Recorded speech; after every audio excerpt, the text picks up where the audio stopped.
उनके शौहर इमाम साहब जो मस्जिद के अंदर 10 साल की माइनर बच्ची का बलात्कार करते थे, वीडियो बनाते थे, वो बैठ करके बीवी जो है वो देखती थी और मजा लेती थी, अदरवाइज देखेगी क्यों? बिल्कुल आपने सही कहा कि धर्म के मानने वाले, इस्लाम मजहब के मानने वाले पुरुषों की खुशनसीबी है और मुसलमान बेटियों की बदनसीबी है कि मुसलमान मर्द बलात्कार करें, मुसलमान मर्द मॉलेस्टेशन करें, मुसलमान मर्द बोटियां करें, मुसलमान मर्द ईव टीजिंग करें, मुसलमान मर्द अभद्र गालियां दें, मुसलमान मर्द माँ बहन की गंदी गंदी गालियां लिखे भी और मुंह से बोले भी, मुसलमान मर्द मर्डर करे, मुसलमान मर्द टेररिज्म एक्टिविटीज करे, पर किसी भी तरीके की कोई भी फतवा कभी भी जारी नहीं होता है की कोशिश कर रहे थे और फतवा जारी हो गया, लेकिन police action, legal action Rizwan पर लेना पड़ा और 24 घंटे से ज्यादा हो चुका है, कहीं से कोई फतवा नहीं आया है, कहीं से कोई फतवा नहीं आया। तो अब आप समझ लीजिए क्रिस्टल क्लियर है सारी चीजें। अच्छा, मैं रिजवाना के बारे में जो मजा लेती थी देख करके, अपने शौहर को 10 साल की बच्ची के बिस्तर पर देख करके मजा लेती थी, मैं बार बार कहती हूँ इस बात को कि बहुत समझदारी से हमारे भारत की हर बच्चियों को, हर बेटियों को अपने दोस्त भी बहुत समझदारी से बनानी चाहिए अगर वो मुसलमान है। नमस्कार दोस्तों, मैं अंबर जैती हूँ। एक बार फिर से आप सबका बहुत स्वागत है हमारे आज के खास कार्यक्रम में। और आज हमारे साथ फिर से नाजिया मौजूद है और हम दोनों को देखकर आपको शायद क्या विषय है इसका अंदाजा लग ही गया होगा। सबसे पहले नाजिया, आपका बहुत बहुत स्वागत है। नमस्कार। वंदे मातरम, भारत माता की जय, अस्सलामु अलैकुम रहमतुल्लाह अलैहि व बरकातहू। सलाम कर देती हूँ भाई। जी, वालेकुम अस्सलाम, भारत माता की जय और वंदे मातरम। नाजिया, उत्तर प्रदेश के मेरठ जिले से खबर आई है, 10 साल की बच्ची का रेप होता है। मस्जिद का मौलाना जो बच्ची को कुरान और दीनी दर्स देता था, उसी ने बच्ची का रेप किया। और इस सब में उसकी पत्नी, मौलाना का नाम है रिजवान और उनकी पत्नी का नाम है रिजवाना, उनकी पत्नी पहरा देती थी जब बच्ची का शोषण होता था। इस तरह की ये कोई अकेली वाहिद खबर नहीं है, इस तरह की खबरें लगातार बढ़ती जा रही हैं। देश के अलग-अलग राज्यों से ये खबरें आती जा रही हैं और जब भी इनको रिपोर्ट किया जाता है, इस पे चर्चा होती है, तो ये कहा जाता है कि अरे इस्लाम को बदनाम करने की कोशिश की जा रही है। आप इसको किस तरह से देखते हैं? देखिए, मुझे ऐसा, सबसे पहले तो मैं पूछूंगी कि ये टॉपिक के बाद मैंने बहुत रिसर्च मारा, बहुत रिसर्च किया है। पूरे भारत में किसी ने फतवा नहीं जारी किया इस मौलाना के ऊपर। ये इस्लाम धर्म के मानने वाले, इस्लाम मजहब के मानने वाले पुरुषों की खुशनसीबी है और मुसलमान बेटियों की बदनसीबी है कि मुसलमान मर्द बलात्कार करें, मुसलमान मर्द मॉलेस्टेशन करें, मुसलमान मर्द बोटियां करें, मुसलमान मर्द ईव टीजिंग करें, मुसलमान मर्द अभद्र गालियां दें, मुसलमान मर्द माँ बहन की गंदी गंदी गालियां लिखे भी और मुंह से बोले भी, मुसलमान मर्द मर्डर करे, मुसलमान मर्द टेररिज्म एक्टिविटीज करे, पर किसी भी तरीके की कोई भी फतवा कभी भी जारी नहीं होता है। पर हमारी मुसलमान बेटियां अगर तलाक के खिलाफ आवाज उठाती हैं, अगर दारुल उलूम देवबंद में एंटर करके एक दो फोटोज ले लेती हैं जो कि वहीं पढ़ती हैं, तो उनके ऊपर फतवा जारी हो जाता है। उनको बहुत सारी अभद्र चीजों का सामना करना पड़ता है। मैंने इसको पूरा बहुत अच्छे से बेहतरीन तरीके से इस आर्टिकल को मैंने पढ़ा और उसके बाद इसकी न्यूज देखी और उसके बाद और भी 2-4 जगह जाकर के रिसर्च मारा। ये मौलवी साहब जो है, जनाब मौलवी साहब, इज्जत से बोलना पड़ेगा, जनाब मौलवी साहब जो है, ये मस्जिद के अंदर ही इनका घर था जहां पर ये रहते थे। और अल्लाह के घर मस्जिद में इतनी पाक मुकद्दस जगह पे जहां पर आयतें पढ़ी जाती हैं, सूरह पढ़े जाते हैं, जहां पर शहादत का कलमा पढ़ा जाता है, जहां पर तहलीमा बांधा जाता है, जहां पर अजान होती है 5 वक्त, अल्लाह का नाम पुकारा जाता है, प्रॉफिट मोहम्मद सल्लल्लाहु अलैहि वसल्लम की तारीफ की जाती है, जहां पर रुकू लिया जाता है, जहां पर सजदा किया जाता है, ऐसे अल्लाह के पाक मुकद्दस घर के अंदर रिजवान साहब और उनकी अहलिया मोहतरमा रिजवाना साहिबा दोनों मिल करके एक 10 साल की बच्ची का शोषण करते थे और एक बैठ करके देखती थी और मर्द उनके जो हस्बैंड है रिजवान वो उनका बलात्कार करते थे 10 साल की बच्ची का। जब भी अंबर मैं ये बात बोलती हूँ कि हमारे लिए बहुत बदकिस्मती है कि 6 साल की उम्र में 52 साल का आदमी हमें औरत समझता है, बच्ची नहीं समझता है। तो मुसलमान मुझे उनका बस चले ना तो मेरी बोटियां नोच ले, मेरी बोटियां काट ले, वो मेरे चिथड़े चिथड़े कर दे। लेकिन जब रिजवान जैसे मौलाना, जब नासिर खान जैसे मुसलमान, जब आफ्ताब जैसे मुसलमान, जब बुरहान जैसे मुसलमान, जब अफजल गुरु जैसे मुसलमान, जब याकूब मेमन जैसे मुसलमान अश्लीलता की हदें, टेररिज्म की हदें, क्रिमिनल एक्टिविटीज की हदें क्रॉस करता है, तब एक भी मौलवी मुल्ला, एक भी मुसलमान समाज का ठेकेदार सामने आकर के ये नहीं कहता है कि इसके ऊपर फतवा जारी हो रहा है और इसको इस्लाम से बेदखल किया जा रहा है। बड़ा बड़ा अफसोस होता है अंबर मुझे इस बात का भी। कल मैं एक टॉपिक पर नेशनल न्यूज पर थी जिसमें जो टॉपिक थी कि मध्य प्रदेश के एक मिनिस्टर ने कहा है कि सारे मदरसों में तिरंगा झंडा लहराना चाहिए और राष्ट्र गान जन गण मन गाना चाहिए। तो वहां के जो मदरसों के जो हेड है मध्य प्रदेश के, उन्होंने कहा राष्ट्रगान नहीं होगा, हमारे मदरसे में राष्ट्रगान नहीं होगा, इस्लाम को खतरे में लाने की कोशिश की जा रही है। अब बात ये आती है कि राष्ट्रगान से जो हमारे गौरव का संगीत है, तिरंगे झंडे से जो हमारी आन बान शान है, उससे इस्लाम खतरे में आता है। पर रिजवान साहब जब 10 साल की बच्ची का बलात्कार करते हैं और उनकी बीवी के सहयोग से, तो इस्लाम खतरे में नहीं आता है। बिल्कुल, और सबसे बड़ी बात, अहम बात यही है कि नाज़िया इस तरह की खबरें मस्जिद मदरसों में बच्चों के साथ जो शोषण हो रहा है, जो इस तरह की अभद्रता हो रही है, उसपे मुस्लिम समाज की जो खामोशी है, ये सबसे बड़े सवाल खड़े करती है। हर चीज़ पर ये कहने वाले कि मुसलमानों के खिलाफ ज़ुल्म हो रहा है। जब अपनी ही बच्चियों के ऊपर इस तरह का ज़ुल्म होता है, उन सो कॉल्ड मौलानाओं के द्वारा, तब ये खामोशी पूरी तरह से इख्तियार कर लेते हैं। ये जो खामोशी है सबसे ज़्यादा चुभती है। आपको भी पता है अंबर, और बहुत सारे लोगों को भी सत्य पता है कि आखिर यूसीसी का विरोध मुसलमान क्यों कर रहे हैं। बहुत क्रिस्टल क्लियर है। मुझे नहीं लगता कि लोगों को छुपाने की अब जरूरत है। जब मुस्लिम कम्युनिटी के मुस्लिम अब्बू जान अपनी नजरों के सामने मुस्कुराते चेहरे से अपनी बेटी का तलाक होता हुआ देखते हैं, मुस्लिम अब्बू जान मुस्कुराते चेहरे से अपनी बेटी का हलाला होते हुए देखते हैं, अपनी बेटी का पॉलीगेमी होते हुए देखते हैं, अपनी बेटी का निकाह मस्यार होते हुए देखते हैं, अपनी बेटी का निकाह मुत्ता होते हुए देखते हैं, तलाकशुदा बेटी को बेआबरू होता हुआ देखते हैं, जलील होता हुआ देखते हैं। अब्बू जान के होते हुए भी बच्चे अनाथ हो जाते हैं तलाक के बाद बेटियों के, फिर भी मुसलमान अब्बू जान के आंखों में शर्म नाम की चीज नहीं दिखती है, बिल्कुल नहीं दिखती है, क्योंकि उनके लिए इस्लाम बड़ा है और उस इस्लाम के लिए, उस इस्लाम को बचाने के लिए वो बेटियों की बलि चढ़ाते आए हैं और चढ़ाते रहेंगे। बड़ी खुशी कहते हैं कि तलाक हो गया क्या करें, लेकिन इस्लाम है, इस्लाम को तो मानना ही पड़ेगा। और मेरी बेटी का यात्री निकाह हो गया, मस्यार हो गया, क्या करें, ये तो इस्लाम की चीज है ना। भले शेखों से पैसा ले लिया है, गड्डी ले लिया है बेटियों को बेच करके, अगर रॉ लैंग्वेज में कहें तो निकाह मस्यार क्या है, बेटी को बेचना है।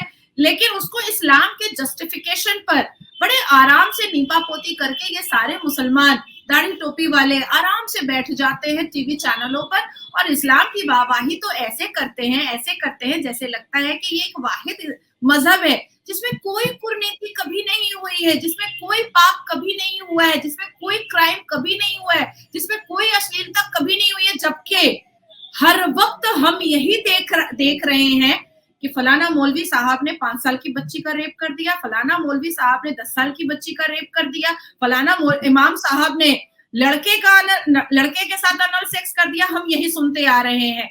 हम गाहे बगाहे 1000 केसेस में एक केस सुनते हैं कि शायद किसी पुरोहित और पंडित ने ऐसा काम किया जिसमें सारी हिंदू कम्युनिटी एक सुर में, एक आवाज में उस पुरोहित, उस पंडित को जेल भिजवाने में सक्षम रहती है और कभी भी ना न्यायपालिका का विरोध करती है और ना ही टीवी चैनलों पर बैठ करके उसको डिफेंड करने की कोशिश करती है कि नहीं पंडित जी जो किए हैं अच्छा किए हैं। लेकिन आप देखिए बेचारे मौलाना इलियास साहब की बात फिर मुझे याद आ गई, अंबर के बेचारे सिर्फ राम मंदिर के प्राण प्रतिष्ठा में गए थे तो फतवा जारी हो गया था, फतवा जारी हो गया और खामोशी से थे, कोई भाषण नहीं दिया था उन्होंने, कोई इस्लाम का विरोध नहीं किया था उन्होंने, वो तो गंगा जमनी तहजीब को दिखाने की कोशिश कर रहे थे और फतवा जारी हो गया।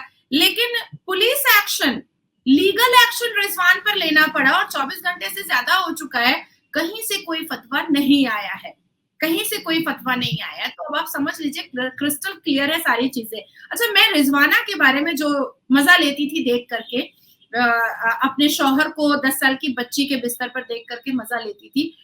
मैं बार बार कहती हूँ इस बात को कि बहुत समझदारी से हमारे भारत की हर बच्चियों को, हर बेटियों को अपने दोस्त भी बहुत समझदारी से बनानी चाहिए अगर वो मुसलमान है। हालांकि अंबर आप भी मुसलमान है, मैं भी मुसलमान हूँ, पर हम संवैधानिक मुसलमान हैं।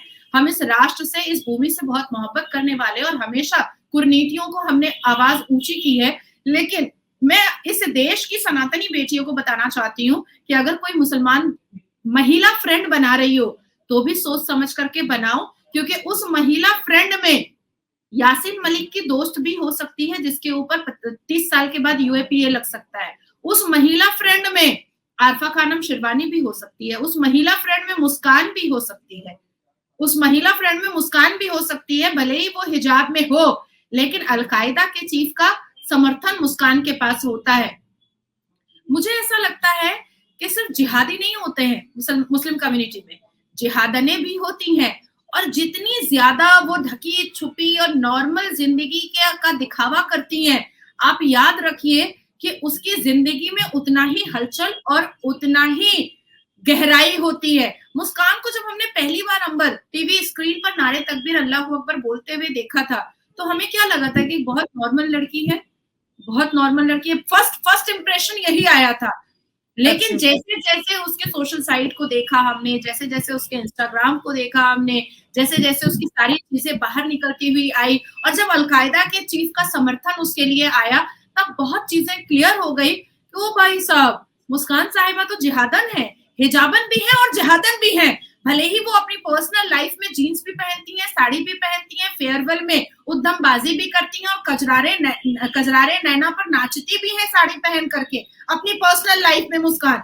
लेकिन एक भारत के सनातन धर्म को मलाइन करने के लिए, भारत के सनातन धर्म को डिफेम करने के लिए, भारत के सिविलाइजेशन को डिफेम करने के लिए और हिजाब को जोर जबरदस्ती इस्लाम का एक हिस्सा बताने के लिए अलकायदा के इशारे पर वो यहाँ पर नाच रही थी और आज वो जिहादन हिजाबन कहाँ गायब है कुछ पता ही नहीं है। पर बहुत जानकारी के बाद पता चलता है कि दुबई में बसी हुई है और अरबों खरबोपति हो चुकी है। अच्छा। अरबों खरबोपति हो चुकी है, इतने पैसे हैं उसके पास, इतने पैसे हैं अंबर कि आप उन पैसों के बारे में मतलब मैं और आप अनुमान भी नहीं कर सकते हैं, मैं और आप सोच भी नहीं सकते हैं। ऐसा उन्होंने क्या कर डाला हिजाब के खिलाफ, हिजाब के समर्थन में खड़े होके, जिससे इतनी कमाई हो गई? नहीं देखिए, एक देश है जो बहुत शांति से चल रहा है। फ्रांस के जजमेंट आने के बाद भी ये बात पता चल चुकी कि भैया ये हिजाब जो है ये इस्लाम का और अल कुरान का पार्ट नहीं। इनफैक्ट तजाकिस्तान ने भी हिजाब को बैन कर दिया है। तजाकिस्तान 96% मुसलमान है। हाँ, उसके बाद कल मैं देख रही थी कि यूके में तो यहाँ तक कह दिया गया है कि शादी करना आपका फंडामेंटल राइट है, तो बच्चा अबॉर्शन करना भी आपका फंडामेंटल राइट है, ये तक हो चुका है।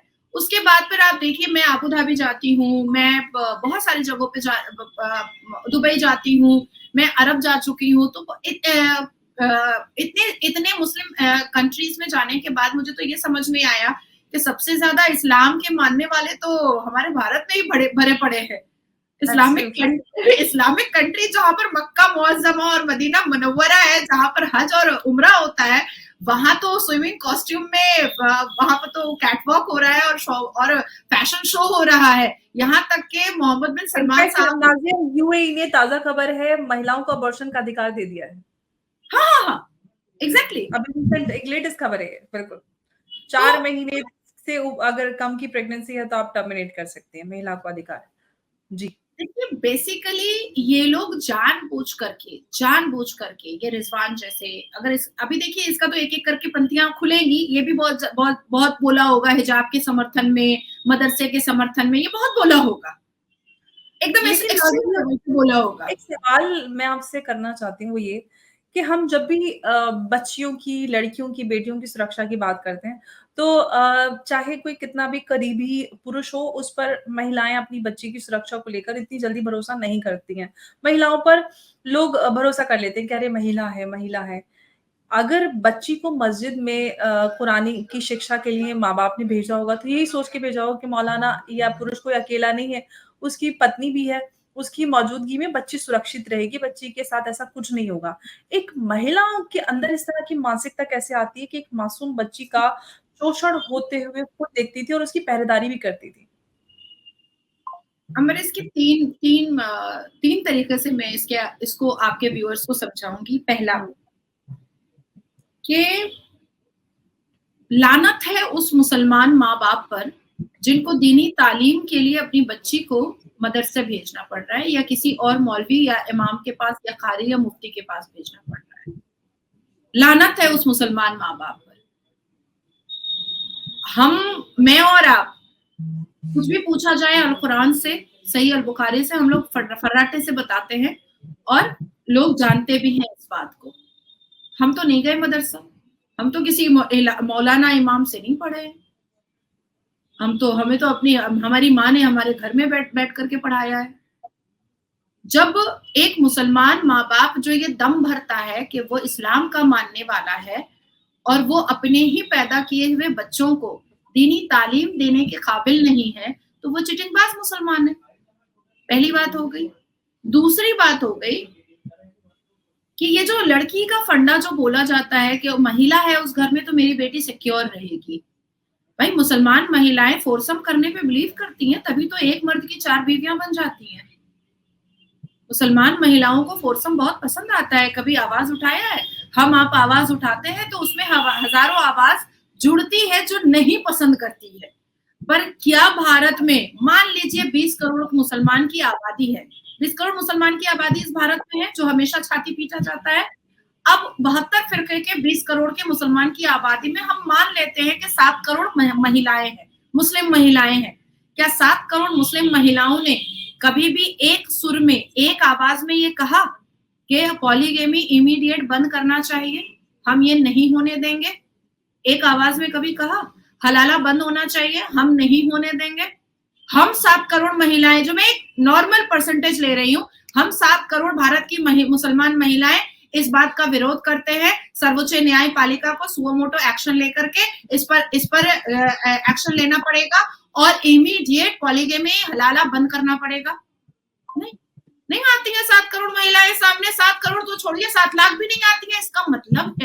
इसका मतलब है अंबर, कि मैं बड़ी जिम्मेदारी से कह रही हूँ कि हमारे मुसलमान कम्युनिटी में, हमारे मुस्लिम कौम में कई ऐसी महिलाएं मुसलमान हैं जिनको फोरसम पसंद है, जिनको ससुर के साथ भी हलाला के नाम पर सोना पसंद है, सेक्स करना पसंद है, देवर के साथ भी, जेठ के साथ भी और शौहर के साथ भी पसंद है।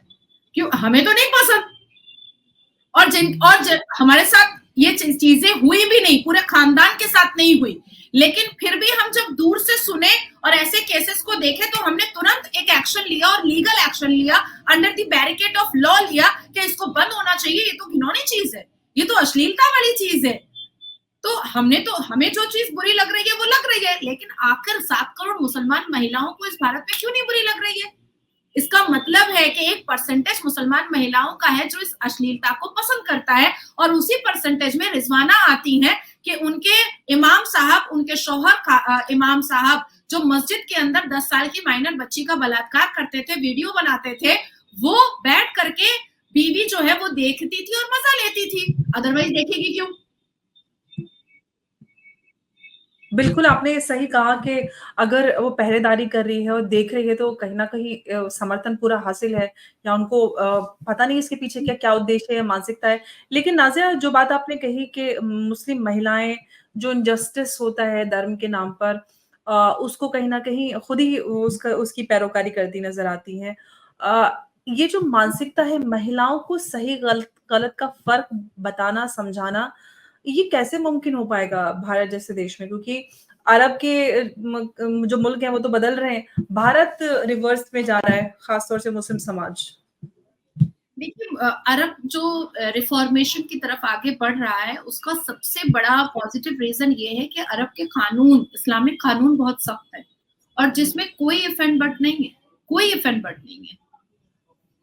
मतलब सोचना ही नहीं है। मैंने 2023 की बात मैं बता रही हूँ, अक्टूबर की, कि 2 कजन भाई में झगड़ा हुआ और एक की मौत हो गई और 1 साल के बाद दूसरे जो कजन भाई जिसके हाथों मौत हुई थी उसका भी गला काट दिया गया। हालांकि अपना साफा एक पूरे कबीले के शेख आ गए और उन्होंने अरब के मंत्री के सामने, वहां के शहजादे के सामने अपना साफा रख दिया, अपना धन दौलत जायदाद रख दिया, घुटने पे बैठ गए कि बख्श दो, माफ कर दो। पर पनिशमेंट जो था वो सख्त था और गला काट दिया गया। माँ से आखिरी बार मिलवाया गया, माँ रोती रही, कलपती रही और जवान बेटे का गला कट गया। ठीक है, तो ये एक बहुत महत्वपूर्ण पॉजिटिव साइन है कि जिस भी देश को रिफॉर्मेशन में आगे बढ़ना है और वहां के सिटीजन को रिफॉर्म करना है तो आपको कानून बहुत सख्त करना पड़ेगा। अब मेरा और अंबर आपका और इस देशवासियों का ये दुर्भाग्य है कि हम गौ रक्षा की बात करते हैं पर गौ रक्षा करने के लिए कोई भी संवैधानिक कानून अब तक नहीं बना है। अगर संवैधानिक कानून बना होता तो जैसे जैसे जो लफंदर और लौंडों ने गाय का सिर लेकर के, हमारे बंगाल में भी एक लड़का है, उसका नाम भी शायद रिजवान ही है, हाँ आई थिंक रिजवान ही है, वो पूरा गाय का पूरा मुंडा लेकर के उसने अपने इंस्टाग्राम पे डाला। अच्छा, उनको कलकत्ता के साइबर क्राइम ने नोटिस नहीं भेजा कि इसको इमीडिएट डिलीट करो। अच्छा, तो ये अगर एक स्पेसिफिक कानून होता तो हम थाना जाते, उसके अगेंस्ट में कंप्लेंट करते, वो उसका इंस्टाग्राम दिखाते, वो अरेस्ट होता, दैट्स इट, है ना। लेकिन कोई कानून ही नहीं है। अब है कि इन्होंने 10 साल की बच्ची का मस्जिद अल्लाह के घर में आराम से रेप कर दिया और बीवी के समर्थन में रेप किया। बीवी देख करके मजा ले रही थी, मौलाना साहब 10 साल की बच्ची का रेप करके मजा ले रहे थे। अब इनको पॉक्सो में अंडर कस्टडी ले लिया गया है, पॉक्सो एक्ट में। अब क्यों नहीं इनको डेथ पेनल्टी दिया जाए फास्ट ट्रैक कोर्ट के हिसाब से? एक ऐसा प्रावधान हमारे केंद्र की सरकार को बनाना चाहिए कि अगर ऐसी दुर्घटनाएं हो रही हैं, ऐसे इंसिडेंट सामने आ रहे हैं, तो फास्ट ट्रैक कोर्ट अलग से रहेगा जो 3 महीने में फांसी की सजा सुनाएगा। तो धीरे धीरे रिफॉर्मेशन आता रहेगा और लोग सोचेंगे कि भैया हमको जेल में घर जमाई बन करके कैरम बोर्ड नहीं खेलना है और हफ्ते में एक दिन अंडा और एक दिन मटन नहीं मिलने वाला है, कंबल और चावल नहीं मिलने वाला है और एक दिन मच्छी नहीं मिलने वाला है, हमें सीधा फांसी की सजा मिल जाएगी। तो अगर हमारा पनिशमेंट, हमारा कानून बहुत स्ट्रांग हो जाए और पनिशमेंट देने का तरीका बहुत स्ट्रांग हो जाए तो रिफॉर्मेशन चुटकियों में हो जाएगा। बिल्कुल आपने सही कहा, लेकिन नाज़िया इस तरह की खबरें लगातार मैं पिछले कई महीनों से देख रही हूँ, लगातार इस तरह की खबरें आ रही हैं। जब इस तरह के जगहों पर, मस्जिद में, मदरसों में बच्चों की रेप की खबरें आती हैं, इनफैक्ट लड़कों के भी शोषण की खबरें आती हैं, सोडोमी की भी न्यूज़ रिपोर्ट सामने आती हैं, लेकिन खामोशी रहती है हमारे पूरे समाज की तरफ से, जो काफ़ी मैं आपको दिखाना चाहती हूँ। मेरे पास मैं नाम नहीं रिवील करूंगी, कोई बच्चा ही है जिसने मुझे ये भेजा है और वो मदरसे का ही बच्चा है, जिसने मुझे ये भेजा है कि उसके मदरसे में ये सब कुछ होता है। ये दिखाई नहीं दे रहा, स्क्रीन पे थोड़ी लाइट आ रही है जी। मैं ये आपको भेज दूं क्या? हाँ, आप मुझे भेज दीजिए। ओके जी, ऐसे समझ में नहीं आ रहा है, व्यूअर्स को नहीं समझ में आएगा, आप मुझे भेज दीजिए, मैं इसको एक तो मैं दिखाने की पूरी कोशिश कर रही हूँ। जी हाँ, जी जी जी, ये समझ में आ रहा है। बाकी मैं आपको भेज दे रही हूँ तो यू कैन यूज दिस। जी जी, अब आप मुझे बताइए, अब उस बच्चे ने मुझे, ना मैं स्टेट रिवील करूंगी, ना मैं मदरसे का नाम रिवील करूंगी, ना मैं बच्चे का नाम रिवील करूंगी। उसने मुझे ये भेजा है और कहा है कि दीदी, उसने मुझे अब भी कहा है, मेरे काफ़ी व्हाट्सएप चिट-चैट है मेरे उसके साथ। मात्र 13 साल का बच्चा है और कह रहा है कि मेरे घरवाले यकीन नहीं कर रहे हैं और मैंने बड़ी मुश्किल से अपने जान पर खेल करके ये तस्वीरें मैंने उठाई हैं और आपको मैं ये तस्वीर भेज रहा हूँ कि आप इस पर कानूनी कार्रवाई करें और आज से मैंने रिप्रेजेंटेशन भेजना स्टार्ट किया है। अब बताइए लड़के भी सेफ नहीं है? मुसलमान एब्सोल्युटली। मुसलमान माएँ आपने खुद बताया कि एक माँ ने 50,000 रुपए ले लिया एनल सेक्स के बदले, तो लड़कियाँ ही नहीं बेची जा रही हैं निकाह मसीहार के नाम पर या पॉलीगैमी के नाम पर। लड़के भी बेच रही हैं माएँ। ये बहुत दुखद है, लेकिन हम भारत जैसे देश में रहकर जहाँ पर सबको कानूनी सुरक्षा है, रूल ऑफ लॉ है, उसके बावजूद भी अगर एक कम्युनिटी में बच्चों के, महिलाओं के साथ इस तरह की चीज़ें हो रही हैं, तो ये वाक़ई में बहुत कंसर्निंग है और हमारे जैसे लोग जो भी जागरूक हैं, उनको और तेज़ी से और सख्ती से आवाज़ को बुलंद करने की ज़रूरत है। नाज़िया, इसी तरह से आवाज़ बुलंद करते रहिए ताकि जो हमारे आने वाले गाली पीढ़ियाँ खाते हैं, रहिए। उनको मैं अंबर आपको बकरीद के दिन की बात बताती हूँ। जी। मेरी मम्मी मुझे बैठ करके मेरे सामने इतना रोई हैं कि मैं आपको बता नहीं सकती हूँ। मुझे अभी भी मेरी आँख भर गई और वो कह रही हैं कि तुम भई हट जाओ इन चीज़ों से क्योंकि तुम जितनी गालियाँ मुझे खिला रही हो ना, मैंने उनसे पूछा कि मम्मी गाली दे कौन रहा है आपको? तो कह रही है मुसलमान दे रहे हैं। मैं तो तुम्हारे ट्वीट पढ़ती हूँ, मैं तो तुम्हारे इंस्टाग्राम के कमेंट्स पढ़ती हूँ और तुम्हारे मेल्स वगैरह में पढ़ती हूँ। मुसलमान तो इतनी गंदी-गंदी गालियाँ दे रहे हैं, तुम्हें भी दे रहे हैं, मुझे भी दे रहे हैं, तो इस बुढ़ापे में तुम मुझे गालियाँ सुनवा रही हो। ये तो लंबा सिलसिला है, अब तो आदत हो गई है। मैं एक चीज़ और रिवील करती हूँ आज। तुमको पता है अंबर मैं कल इंटरनेशनल योगा डे था। जी। मैंने योगा किया। मेरी टीचर कह रही है 2-4 तस्वीरें ले लो नाज़िया क्योंकि आज इंटरनेशनल योगा डे है तो तुम पोस्ट करने में तुमको आराम होगा। मैंने इन कपड़ों में मैं तस्वीरें नहीं लूँगी। ओ भाई साहब मुसलमान मर्द तो मतलब मेरे पूरे साइज़ का जो चीर-हरण करेंगे। देखो क्या होता है कि ये जो 100 करोड़ से ऊपर की आबादी जो है, ये सिर्फ ये देखती है कि मैं एक चीज़ का एक इंटरनेशनल योगा डे को सेलिब्रेट कर रही हूँ और मैं इसको अवेयरनेस के प्लेटफॉर्म पे डाल रही हूँ। वो सिर्फ ये देखते हैं। पर ये जो 20 करोड़ की आबादी के जो मर्द हैं, वो ये देखेंगे कि मेरा अगाड़ कितना बड़ा है और मेरा पिछाड़ कितना बड़ा है। तो वो साइज़ के हिसाब से मुझे भेजते हैं। मैं एक जी। दिन पश्चिम बंगाल के 30 सेकंड में तुम्हारा लूँगी। मैं पश्चिम बंगाल के घटाल कोर्ट में गई थी। नहीं, I am sorry Contai court में गई हुई थी और मैं जी। गाड़ी से उतर रही थी और काफ़ी वहाँ पर लोग थे, सब मिलने लगे और पार्टी वर्कर थे। तो बहुत सारे वीडियोज़ वगैरह हुए तो मैंने भी उसको पोस्ट किया ट्विटर पे। अब यूनिफ़ॉर्म में तो रहूँगी तो यूनिफ़ॉर्म ही जैसा रहेगा। तो कई मुसलमान मर्दों ने लिखा है कि नाज़िया का पिछाड़ बहुत छोटा है। और बहुत ही इतनी अभद्र भाषा में लिखा है, मैं इतना बोलने में भी मुझे हिचकिचाहट हो रही है और उन्होंने वो लिख-लिख करके मतलब पूरा एक वो मज़ा लेना होता है ना कि शब्दों से मज़ा लेना, गंदी-गंदी बातें करके वो किया है तो मुसलमानों ने। उसमें तो नंबर 1 है। ये कोई नई बात नहीं है। ट्रॉफी मिलेगी। उम्मीद करते हैं कि उनको एक दिन इतनी समझ आए, इतनी अक्ल आए कि वो अच्छा और बुरा समझ सकें। अब तक तो समझ नहीं आई है। 77 साल तो आज़ादी को भी हो चुके हैं और उससे पहले से भी यही सारी चीज़ें चलती आ रही हैं। नाज़िया बहुत-बहुत शुक्रिया इस चर्चा में जुड़ने के लिए क्योंकि बहुत अहम मुद्दा है और हम लोगों को कॉल आउट करना इस तरह के इंसिडेंट्स को बहुत ज़रूरी है और हम लोगों की ज़िम्मेदारी है कि हम एटलीस्ट कॉल आउट कर सकें। जी, बहुत-बहुत धन्यवाद। नमस्कार, भारत माता की जय।